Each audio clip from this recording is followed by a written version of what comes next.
Hello, hello, hello. Welcome to our 5-minute daily devotionals for today. And because it's Sunday, ang ating devotional will be about a psalm featured in a Moravian daily text. And that psalm is in Psalm 126. So it's just 6 verses, so maikli lang siya. And we'll just focus on one particular thought in this passage. So let me just read Psalm 126. I'm reading from the English Standard Version. Sabi dito, when the Lord restored the fortunes of Zion, we were like those who dream. Then our mouth was filled with laughter and our tongue with shouts of joy. Then they said among the nations, the Lord has done great things for them. The Lord has done great things for us. We are glad. Restore our fortunes, O Lord, like streams in the Negeb. Those who sow in tears shall reap with shouts of joy. He who goes out weeping, bearing the seed of sowing, shall come home with shouts of joy, bringing his sheaves with them.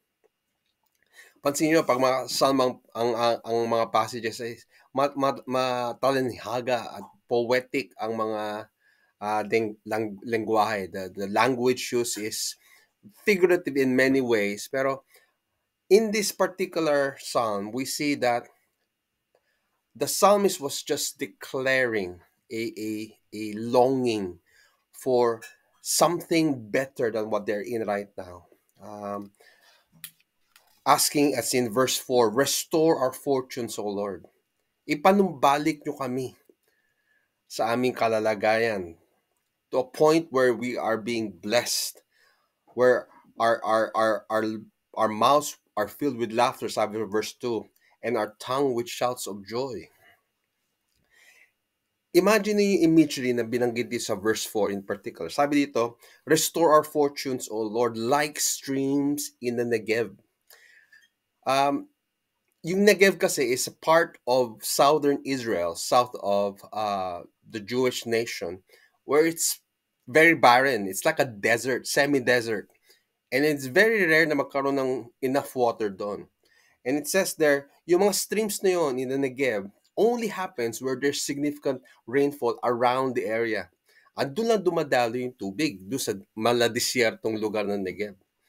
What that tells us is that the psalmist is longing for a restoration where hope and the goodness of God's blessings flows into the apparent barrenness, yung malatigang na sitwasyon na kalalagayan ng Israel.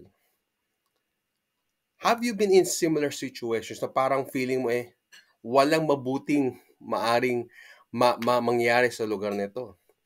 And again, the imagery says here in verse 6, he who goes weeping, yung mga lumuluha, nagluluksa, bearing the seed of sowing. So wala ka pa, binhi lang meron ka, pero wala kang ma-enjoy do sa binhi. Shall come home, sabi sa verse 6, shall come home with shouts of joy. Umiyak ka sa simula, pero babalik, pagkalaon, ikay sisigaw na may kagalakan, bringing him sheaves with him. Sheaves is yung parang kumpol ng mga trigo na nakolekta na, na-harvest na. So dati binhi lang, pero ngayon naging collection na ng naipon na trigo. Harvest time. Speaks about abundance, speaks about restoration, speaks about God's blessings. What that tells us is that God can turn the apparent barrenness of our lives, having his blessings flow into our dryness, restore us back to what it should be like. Full of fruit, full of goodness, full of God's blessings. I pray that as we gather in celebration of God's goodness in church today, being a Sunday, that we will experience God's blessing, God's restoration, God's blessings as we give thanks to him and honor him for who he is, a God who loves us, a God who desires to bless us. May God bless you as you live out and follow God's word. See you in church. Bye.